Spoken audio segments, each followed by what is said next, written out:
అనేక సామాజిక మాధ్యమాలలో ఇప్పుడు మనం చూస్తూ ఉన్నాం. ఖురాన్‌లో ఇలా చెప్పబడింది, లేకపోతే బైబిల్‌లో ఇది చెప్పబడింది, లేకపోతే మనుధర్మంలో ఇది చెప్పబడింది అవును. అని ఇది వ్యక్తులు క్రియేట్ చేస్తున్నారా? లేకపోతే నిజంగా అందులో విభేదాలు ఉన్నాయంటారా? మనిషిని ఒకటండి ఇందాక మీరు ఒక మాట అన్నారు.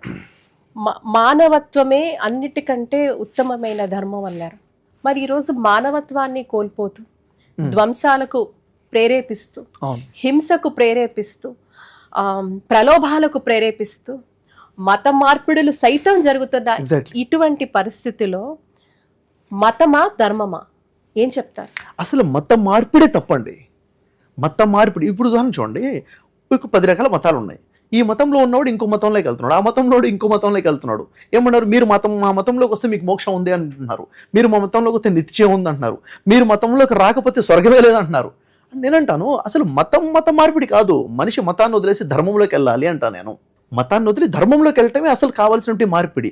దాన్నే మతి మార్పిడి అంటారు. ఆలోచనలో మార్పు రావాలి తప్ప మత మార్పిడి కాదు కావాల్సింది. ఉదాహరణ చూడండి, ఒక వ్యక్తి ఉన్నాడు అనుకోండి, అంటే ముందు వెంకట్రావు అనుకోండి, తర్వాత డేవిడ్గా పేరు పెట్టుకున్నాడు, అక్కడి నుంచి మారి అబ్దుల్లాగా పేరు పెట్టుకున్నాడు. ఎన్ని మతాలు మారాడని కాదు కావాల్సింది, నువ్వు మనిషిగా మారావా లేదా అన్నది కావాలి. ఎందుకంటే పూర్తి బైబిల్లో క్రైస్తవుడు మాత్రమే నిత్యజీవనం పొందుతాడని ఒక వాక్యం లేదండి, మొదటి విషయం. తర్వాత పూర్తి ఖురాన్లో ఈ ముహమ్మద్ ప్రవక్తను అనుసరించిన వారు మాత్రమే స్వర్గంలోకి వెళ్తారు, మిగిలిన వాళ్ళు ఎవరు నరకంలోకి వెళ్ళిపోతారని ఎక్కడ కూడా ఇక్కడ లేదండి. మరి గట్టిగా ప్రస్తావనలో ఉంది కదా, దాని గురించి మీరేమంటారు? నేనేమంటానంటే ఇక్కడ రెండు ఉన్నాయి. గ్రంథం బోధించేది వేరు, గ్రంథాన్ని చేతిలో పట్టుకొని పండితులు బోధించేది వేరు. ఇప్పుడు ఖురాన్ బోధ వేరు, ఖురాన్ పండితుల బోధ వేరు. ఖురాన్ పండితుల బోధనే సమాజంలోకి వెళ్తాం, ఖురాన్ బోధ వెళ్ళట్లేదు.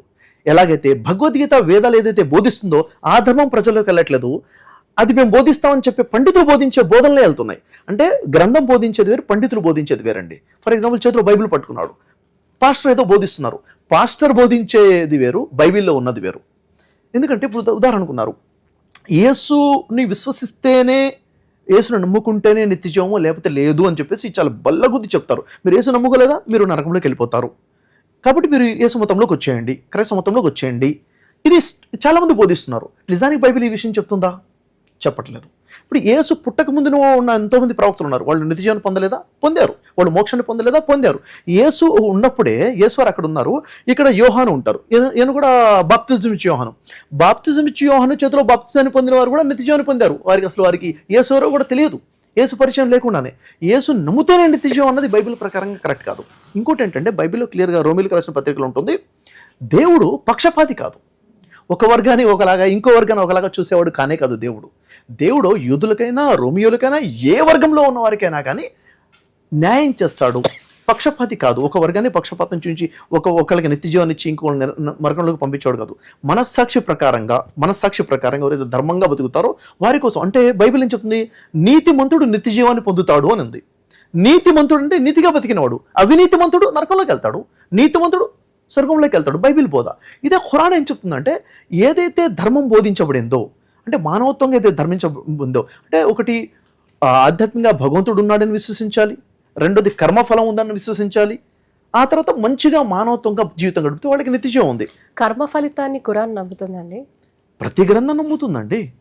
కర్మ ఫలితం ఎలా ఉంటుంది అన్నది పాయింట్ టు డిస్కషన్, అది వేరే. ఇప్పుడు నేను మంచి చేస్తే మంచి జరుగుతుంది, చెడు చేస్తే చెడు జరుగుతుంది. అది ఇహలోకంలో జరుగుతుంది, పరలోకంలో కూడా జరుగుతుంది.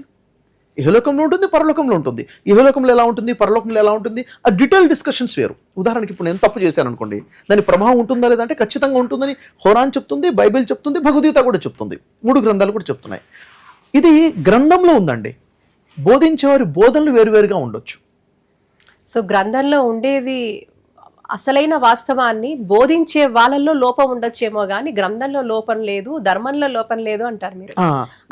అది ఏ ధర్మమైనా, అసలు ఏ ధర్మము అంటే ఒక 4 ధర్మాలు ఉంటే ఏ ధర్మం అనాలి? ఉన్నది ఒకటే ధర్మం. ఓకే, ధర్మం ఒకటే. ఉదాహరణకి ఇక్కడ అధర్మం పెళ్ళుబిగినప్పుడు ధర్మాన్ని బోధించారు సంస్కృతంలో అనుకుందాం.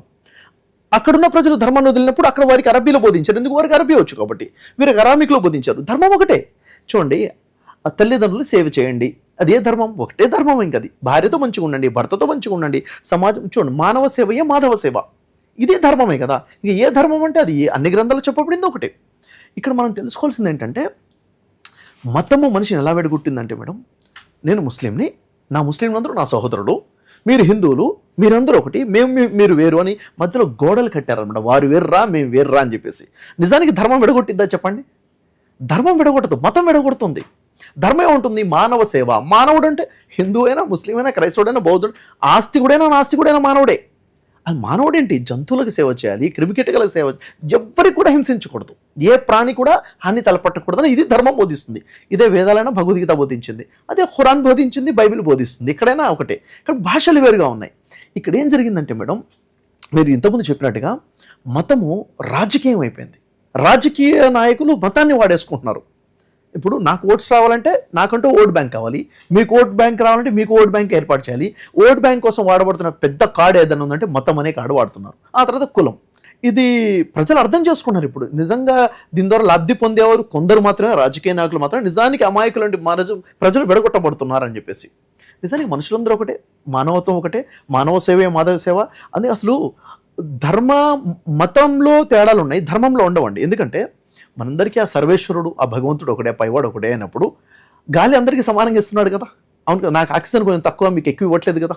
వర్షం కురిస్తే మీకు నాకు ఒకటే వర్షం కదా, అందరికీ నీళ్లు సమానంగా ఉన్నాయి కదా. అంటే ఇవన్నీ దేవుడికి లేని తేడాలు మనిషికి ఎందుకు వచ్చాయి? ఇక్కడ ఏంటంటే మనిషి మతాన్ని పుట్టించాడండి. ఈ మతం వల్లనే సమస్య ఉంది తప్ప ధర్మంలో ఎక్కడ సమస్య లేదు. ఉదాహరణకి ఇప్పుడు ఖురాన్లో 22వ సూర 40వ వాక్యంలో మీరు మసీదులో కూలగొట్టబాకండి అని ఉండాలి. కానీ ఏముంది? మీరు మసీదులు కానీ, చర్చిలు కానీ, ఆశ్రమాలు కానీ, దేని ఏ ఆరాధనయాన్ని కానీ ధ్వంసం చేయకూడదు అని ఉంది. ఎందుకు? దేవుడి దృష్టిలో అన్నీ ఒకటే, దేవుడి దృష్టిలో అందరూ ఒకటే అనమాట. కాబట్టి ఎవరిని డ్యామేజ్ చేయకూడదు.